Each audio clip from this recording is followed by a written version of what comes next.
Hello YouTube, welcome to our channel where we try to predict the results of the English Premier League every week, always chasing that perfect 10 out of 10.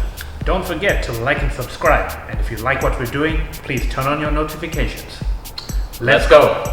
Alright, first game, Bournemouth versus Man U. Now Bournemouth drew 0-0 at Watford, while Man U scored 3-1 at Norwich. So it looks like you've turned the corner, you'd say? Promising. With Martial, yeah? Promising. Yeah, so for this game, I think Man U would probably take it with more options going forward now with Martial. It looks like they're clicking a bit better. Yeah. And actually holding off defense. You know. Attack is the best form of defense, and that's what we showed against Norwich. Yeah, well, even if it's an away game, you still defended quite okay, yeah, I guess, this time. So probably backing them again at Bournemouth because, you know, Bournemouth haven't been scoring, and I know they are a team where they go on and off form. Who knows? This might be the game where they come back strong and hit 2 or 3 in, but they haven't scored for the last 3 games. Yeah, I'm going to say a Man U win as well. As Rod said, Martial coming back gives us more options going forward, a bit more confidence in the defense. I'd like to stay positive here. United win. Cool. Next is Arsenal versus Wolves. Arsenal drew at home against Palace, which was very disappointing. 2-0 up first half and still managed to let them through. 1 before halftime and then 1 after. And third goal disallowed.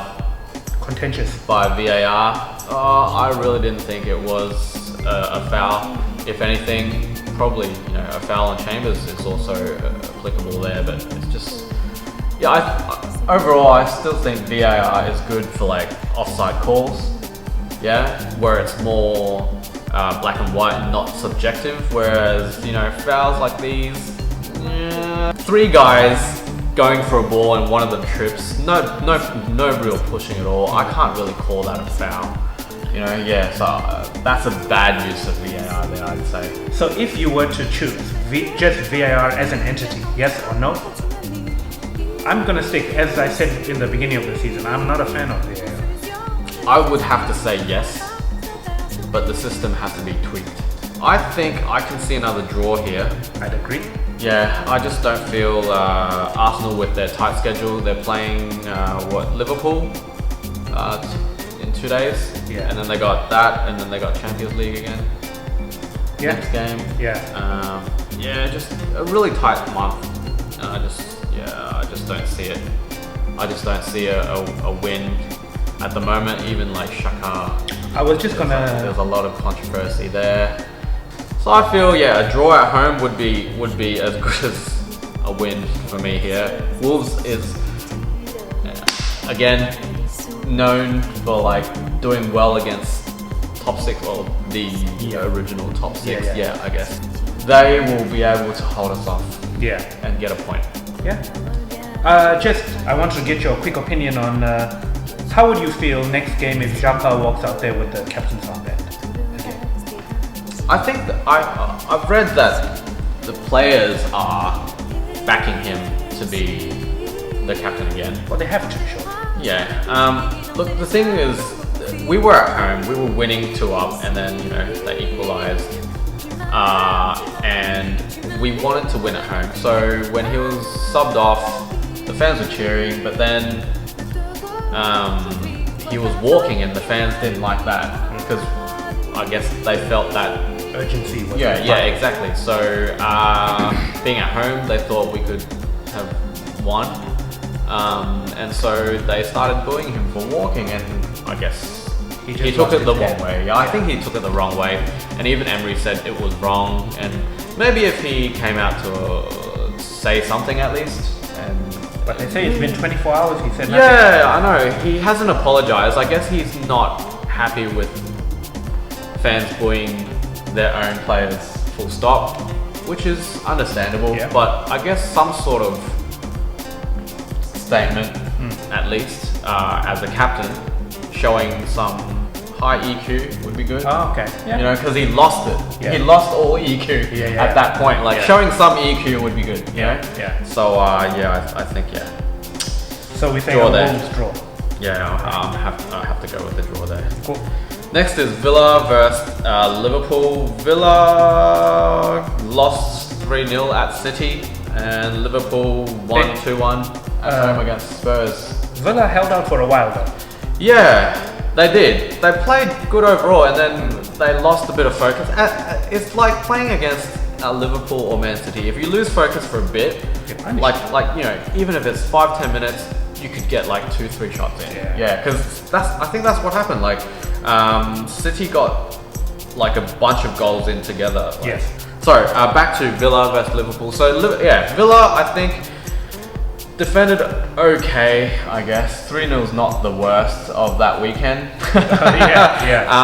But against Liverpool, I just don't see it. Liverpool seems to be finding ways to win against any opponent at the moment, and Villa I can't see as the team beating Liverpool. Yeah, Liverpool win here surely. Villa, I think that first goal coming just after halftime just broke them. Yeah, so as Rod said, you need to be focused. I don't think Villa are going to be focused for this. Liverpool win. Yep. Next one is Brighton versus Norwich. Brighton got a really good result at home, 3-2 against Everton. And Norwich, as we said before, 1-3 at home against Man U. So I feel Brighton is, again, really tough place to play. We thought that game was going to be a draw against Everton, but they pulled through. I thought it was going to be 1-1, but 3-2 at the end. Yeah, not surprising. They do get a lot of goals at home, and it's a tough crowd there. Norwich away. So basically the same logic. The same logic we've had for the past few weeks. Brighton win. Yes. Next one, City versus Southampton. City 3-0 at home, as we mentioned, and Southampton. Whoa. What was the score in that game again? 9-0. Yes. Yeah, well, equaled your record, Man U record back in the day. Southampton, they got a red card, one man down, and then it just all went downhill from there. Very steep downhill. That was just a sheer cliff. After a 9-0, you'd want to be at home again, I guess. And not be playing Man City. Yeah, not be playing Man City. It's just going to be so tough for them. Fernandinho got a red card, so he'll be out. But Stones is back, and Otamendi is still available. So lucky I haven't sold Otamendi. Okay. So he'll probably play. Hopefully he does. Next one is Sheffield versus Burnley.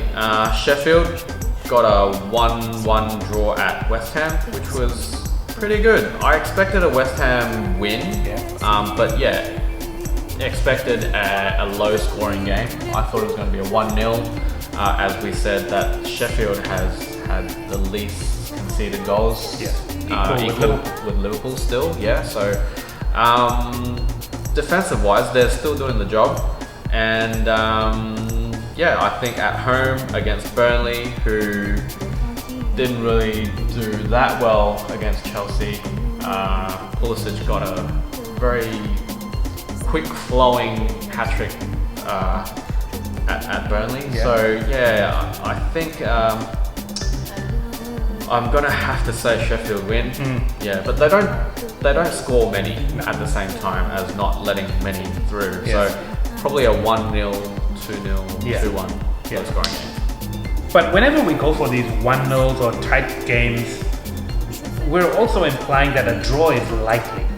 It could happen. Yes. But I'm leaning I'm more confident on Sheffield because of consistency. I see that as a very high quality in the Premier League, consistency. And,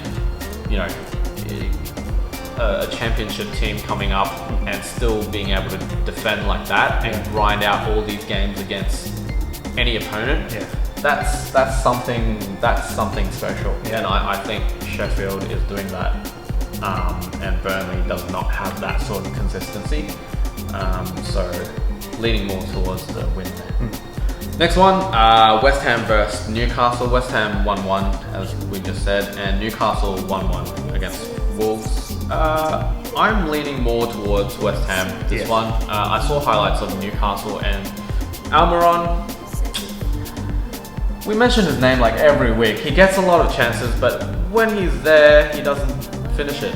I just don't think they are finding the goals this season. And West Ham, although they didn't get many last game, but they have proven to be quite lethal. Just funny that you mentioned the times when we previously spoke about Almiron, we compared him to players like Pepe. But Pepe has shown now he can get goals. He can do things. Almiron is there, but he's not taking the final step.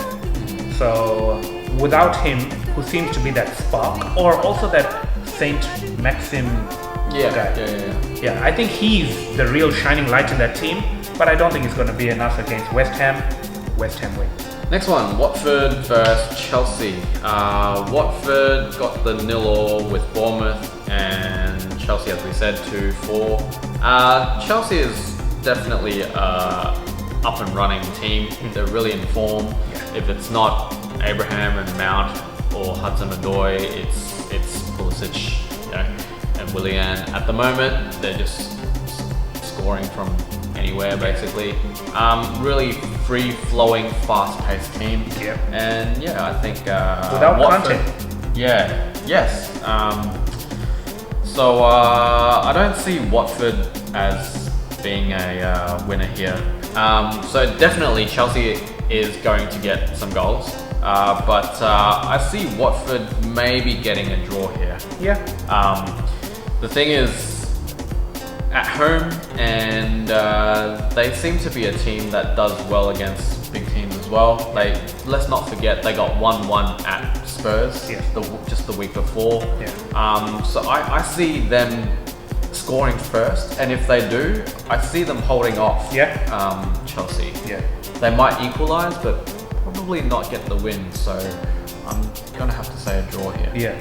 I'm also thinking a draw, just because Chelsea's fixtures coming up looking a bit tight. United a few days away before the weekend, then they'll be playing Watford, and then they go away to Ajax. They'll be in the Champions League against Ajax. So I think they're gonna Lampard's gonna have an eye on either side of the weekend.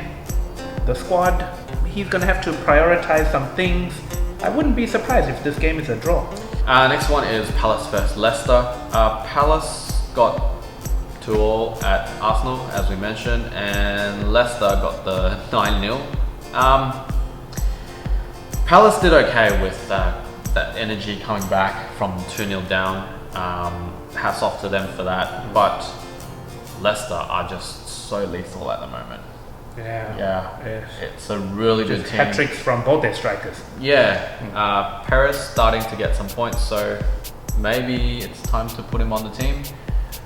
I've never been a fan, as you know.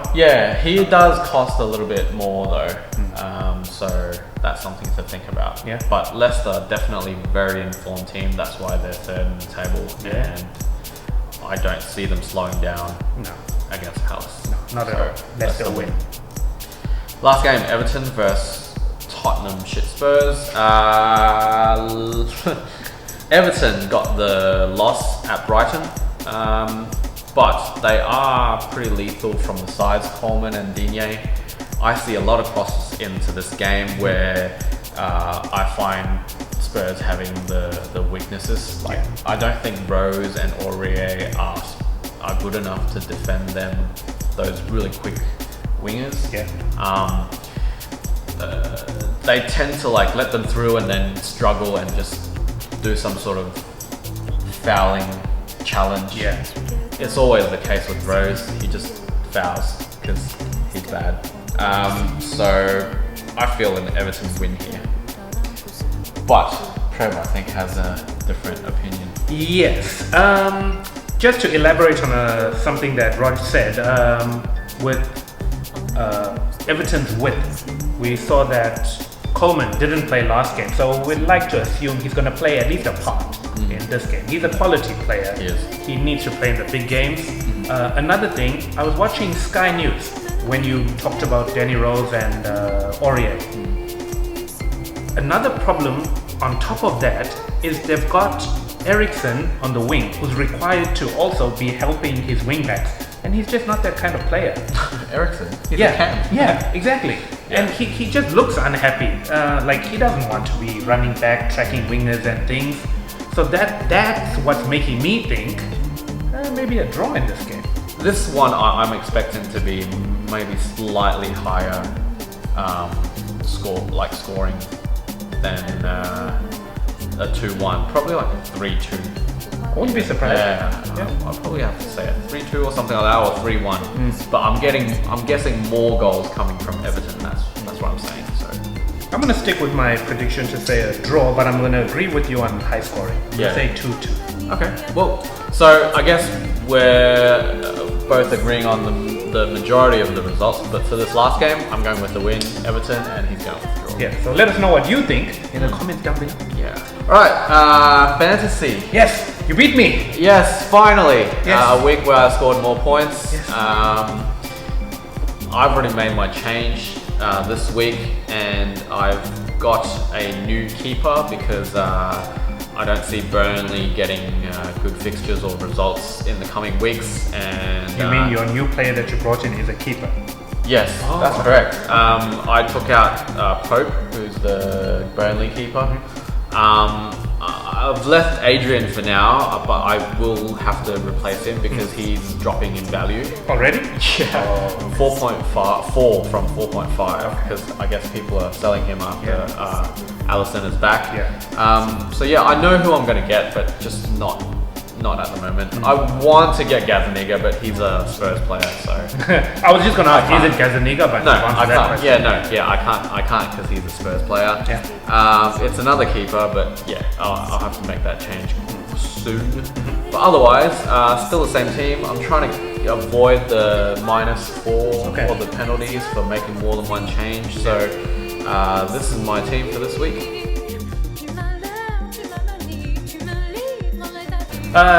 In my side, Rog beat me this week, so I won't lie, it has put a bit of pressure on me.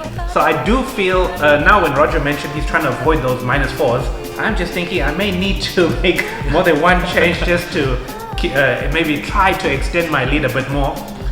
I've not made any changes yet, but I am thinking maybe taking out Callum Wilson now.